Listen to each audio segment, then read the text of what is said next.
বড় বৌদি যেভাবে আমার বউ মেয়ের ক্ষতি করার চেষ্টা করে চলেছে, আমার পক্ষে বড় বৌদির সাথে একসঙ্গে থাকা সম্ভব নয়। তার মানে পিঙ্কি বৌদি এই বাড়িতেই থাকছে?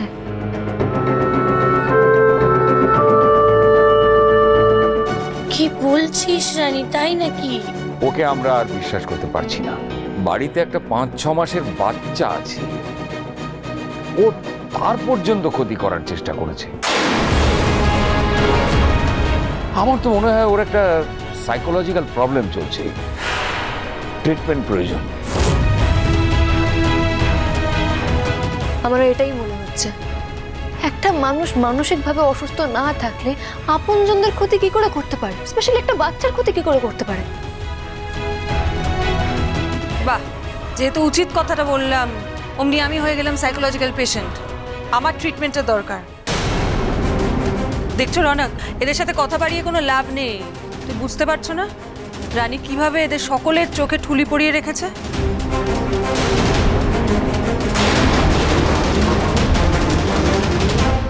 দেখেছিস কি অসভ্য তোর বউ? বড়দের সঙ্গে এইভাবে কেউ কথা বলে? যে সুযোগ পেয়েছে তোমার নামে বিষ ঢালতে শুরু করে দিয়েছে। হ্যাঁ মা মেরমি, আপনি খুশি? এনিওয়ে রনক, এই বন্দোবস্ততে আমার কোনো আপত্তি নেই, আমি রাজি আছি।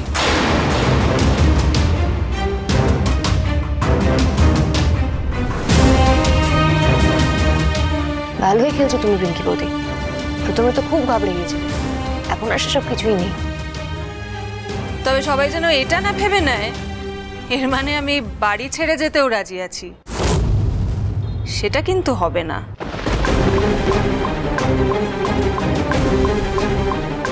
এই বাড়ি ছেড়ে এক পাও আমি কোথাও যাব না। আর যাবই বা কেন?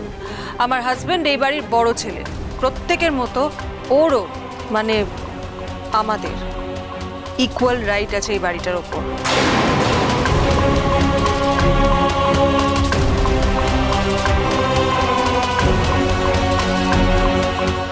নিজেই বাড়ি ছেড়ে যাবে বললে, এখন উল্টে এখানেই থাকবে বলছো? কে দিল তোমাকে এই মনের জোর? আনিশা দি? তাহলে কাকুমণি, বাবা, তোমাদের সবারই একমত, তাই তো? কিরে সোনা, জয় ভাই, তোরাও এটাই চাস আমি তোর বড় বৌদিকে নিয়ে এই বাড়িতেই আলাদা থাকি?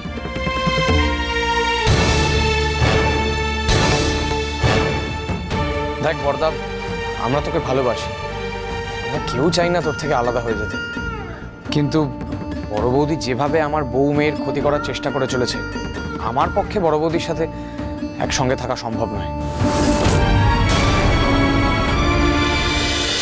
তোমাদের রানী সোম থেকে রবি প্রতিদিন সন্ধ্যে 6টায় স্টার জলসায় ও ডিজনি প্লাস হটস্টারে।